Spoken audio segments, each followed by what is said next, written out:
Hey everybody, this is Mr. Piercy. First of all, I apologize for sounding pretty congested, but I got a question about problem number 31 and 33 on the assignment about how you do them. And that was a common question that I got in class. So I will do 32 and 34 as an example because 32 and 31 are basically the same questions, same thing with 33 and 34. So let's take a look at number 32. Okay, we're trying to find how many sides something has if the measurement of an interior angle is 140 degrees. Well, the measurement of an interior angle,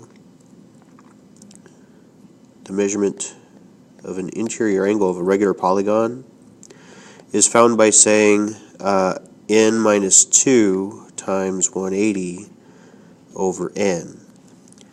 So we can use that equation and work backwards to find the number of sides that we have.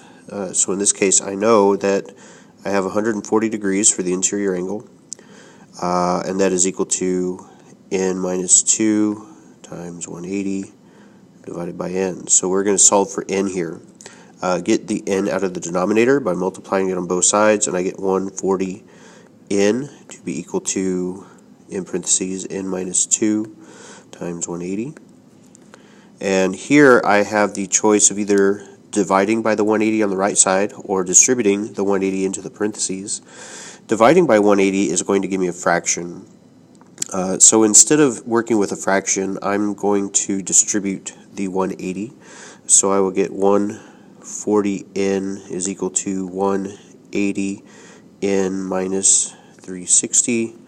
So move the 180 in from the right side to the left side, and that'll give me a negative 40 n to be equal to negative 360, and now I can divide to get n by itself, and that will give me 9 sides. So now let's take a look at number 34.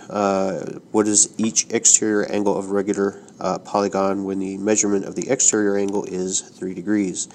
So for 34, the measurement of an exterior angle of a regular polygon is just 360 divided by n, because 360 is the sum of the exterior angles of any polygon, and since it's a regular polygon they all have to be even, so 360 divided by n gives me the measurement of an exterior angle. So in this case the measurement of the exterior angle is 3 degrees, and I'm going to say 3 is equal to 360 over n. Multiply both sides by n to get it out of the denominator, and I get 3n is equal to 360.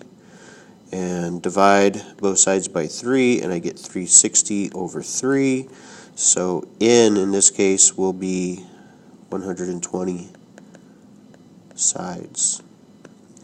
So I hope that helps clear things up on how you work problems 31 and 33. But if you have any other questions, by all means, don't hesitate to contact me, okay? Thanks, guys. Take care.